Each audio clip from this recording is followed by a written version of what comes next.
Hey guys, I think I will do a quick video on a game called Order of Battle. They recently released an expansion pack. There are many expansion packs for this game, a DLC called Order of Battle Red Steel, which covers the Red Army in the middle part of World War II, and that's what kind of inspired me to release this video.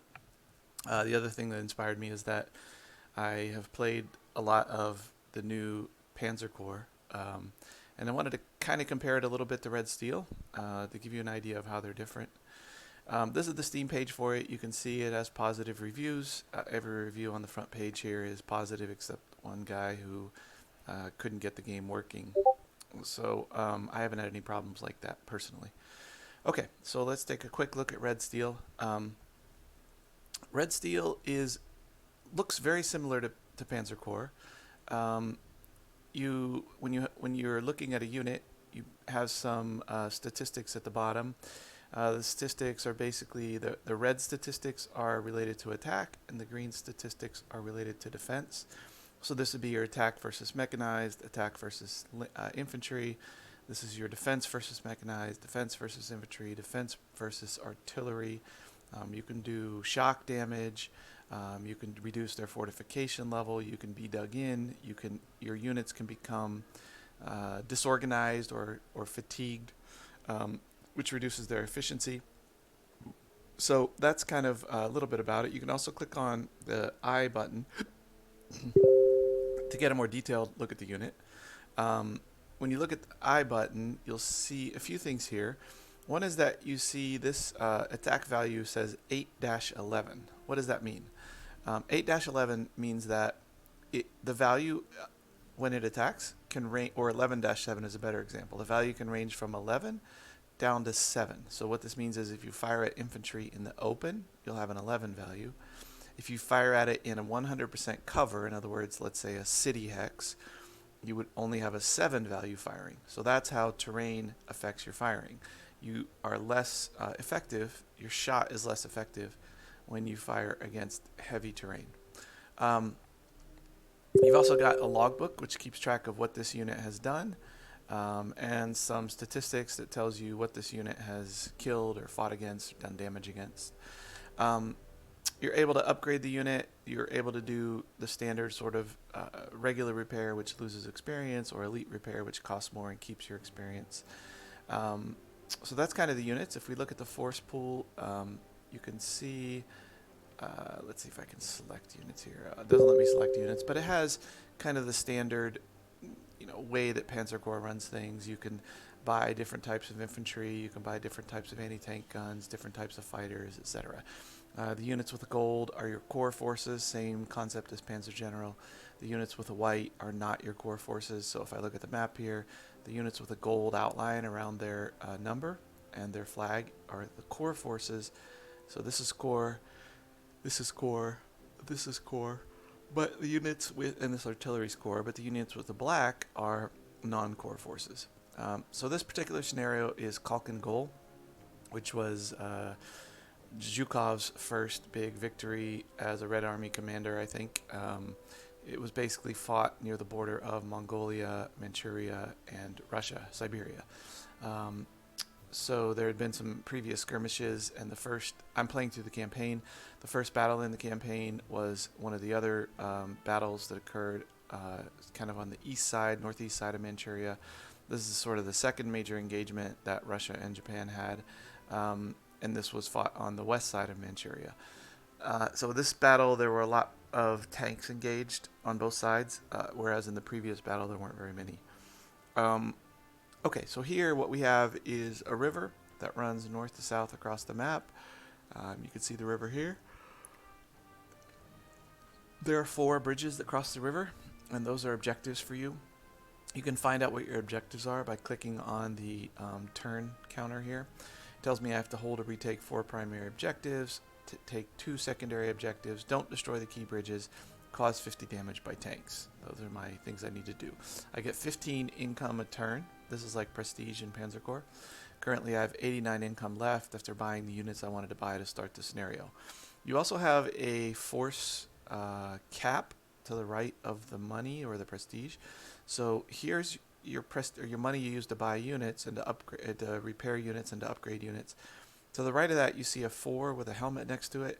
That means um, I can deploy 4 more points of land forces. So if we look over here, you can see this heavy infantry costs 4 capacity. So I could deploy 1 more of these, for example. Some units cost much more than that. Like, let me find one. Here's a BT-7 tank, it costs 5. Here's a T-28B tank, it costs 6. Okay, to the right of that, you have... Sorry, I'm yawning. You have naval deployment points, and you have air deployment points. So in this battle, there's also another sort of feature, which is these units with an orange flag are on the Russian side, but they're not under my control. So the AI runs these units. They're autonomous. So they're basically defending on the east side of the river. All of my non-core and core units are on the west side of the river. And the introduction to the scenario told me that I would need to advance across the river to support these forces because they wouldn't be able to hold out on their own. And then there are the 4 bridges, 1, 2, 3, 4. 2 are in Japanese hands at the start, and 2 are in Russian hands at the start. They're the ones with the gold. Sorry, I can't stop yawning. Okay, then another interesting thing about this game is that if you click on an airfield, you'll see a little landing button here. So you can, in order to refuel and repair your planes, you have to fly to the airfield, hex, and then you have to click, or next to it, I guess, and click the landing button, which stores your plane in the airfield. And this also works for carriers when you're in sea battles. You can store only so many planes inside an airfield or a carrier. And then once they're inside, you can repair them, upgrade, and then relaunch them onto the map. Another interesting thing about this game is that the air combat is, I think, better than Panzer General. It has the same concepts. If somebody tries to hit a bomber or a land unit, and you have a fighter adjacent to that bomber or land unit, the fighter will try to defend it. It'll defensive fire for it. But one thing it does is that if you have an air unit, let's say you attack an enemy air unit, and it starts at strength 10. So you fire your first fighter, it's down to 5. Once a unit is reduced, an air unit is reduced in strength, when you attack it with another attack, it takes fewer losses. And the idea is that it's harder to find and engage the remaining planes. So if the enemy only has 5 planes over, let's say, a 20-kilometer square battlefield area, it's very difficult to engage or attrit those 5 planes. Whereas if they have 100 planes, it's pretty easy to attrit them. They're easy to find. There they are. You can engage. So I like that because it prevents, or it makes it more difficult to completely eliminate air units. They sort of get attritted, but not as easily eliminated, which I like. Another thing that I would say about this game is that the terrain seems to matter, I think, more than in Panzer General, although I could be wrong in that impression, but that's my impression. The terrain, some of the terrain is, it will reduce your unit's organization or efficiency when they move through it. So when you select your unit and you try to move into the hex, you'll lose efficiency, which is pretty interesting. It also slows you down a lot to move through bad terrain in this game. And overall, I would say that units move slower in this game than they do in Panzer General. The combat feels more visceral is the word I would use. The combat feels very slow. Like, you don't kill units that quickly. The terrain slows you down. The movement of the units themselves is fairly slow. You don't zip across the battlefield. It feels like as much as you do in Panzer General. Things are a little more brutal. The combat's a little more of a slugfest. That's what it feels like in this game to me when I've played the game previously. Artillery also acts a little differently. You have less chance, I would say, to kill factors of enemy units and more chance to just disorganize them and potentially detrench them when you use your artillery. At least that's how it feels to me. Movement is similar. You get 2 movement. You can move partial movement with your recon units, everything else moves once. Another thing that's a little different is if you attack with a unit in this game, once the unit finishes its attack, it can't move anymore. So let's say that I would take this infantry and make an attack on this Japanese infantry, the Soviet infantry versus the Japanese infantry. You can see the result expected is Soviets cause 1 loss, Japanese cause 2 losses. So this would be probably a bad attack for the Soviets since I'm entrenched. It can also detrench you or prevent you from entrenching further if you make an attack. So better with this guy to sit still, to sit in this hex, I think, and wait for the Japanese infantry to attack me. In this scenario, the Japanese infantry are in general more experienced than the Soviet infantry. So you can see this infantry has no experience stars. The Japanese infantry has 2 or 1.5 experience stars. I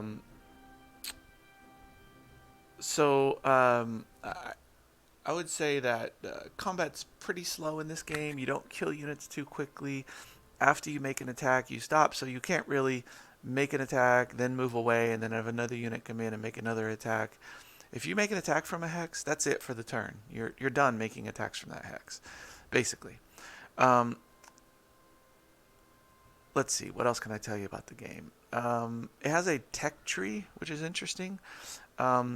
Basically, as you win scenarios in the campaign, you get investment points that allow you to invest in different types of advantages. Like, for example, one might be that all of your tank units start with 1 experience level if you invest in a certain technology.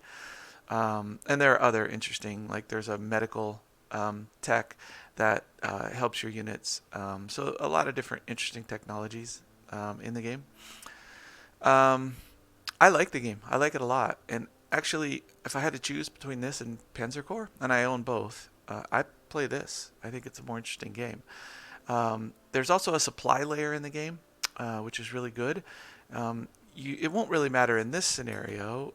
You can see if I click the space bar, it tells me in white how many supply is generated by a hex, and then in green how many extra supply I have that in hexes that are being fed by that supply hex.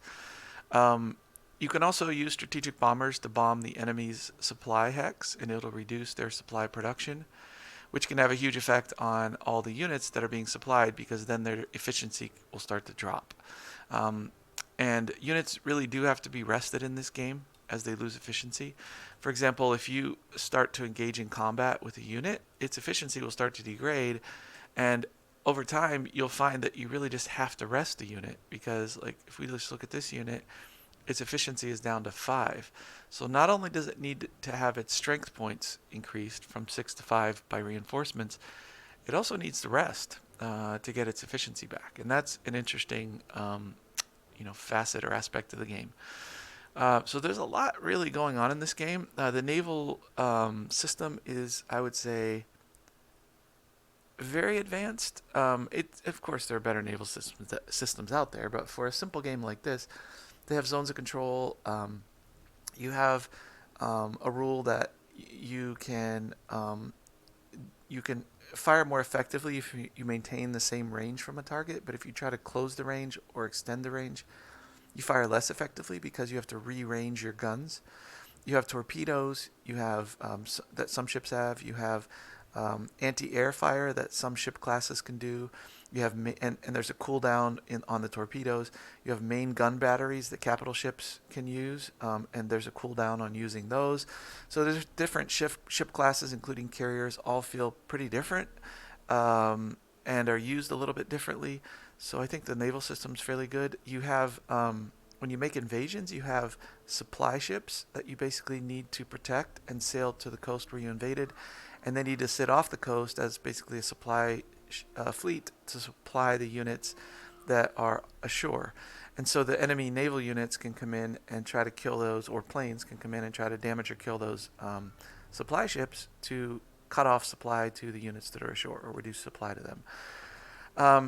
So I would say this game is quite good. I mean, obviously it's not my favorite game. I really prefer a more complex, nuanced game with a lot more going on. But for a sort of beer and pretzels game, this game is really interesting. I like it. I can play it and spend time enjoying it. I get tired of it, I would say, but because it's really not exactly my cup of tea. I prefer a little more going on in the game. But this one, for a game that's in the Panzer General genre, is really an outstanding game, and there's a huge amount of DLC available for it. Fairly reasonably priced, I guess. It's not huge prices, and it goes on sale. So give it a try if you haven't. Thank you.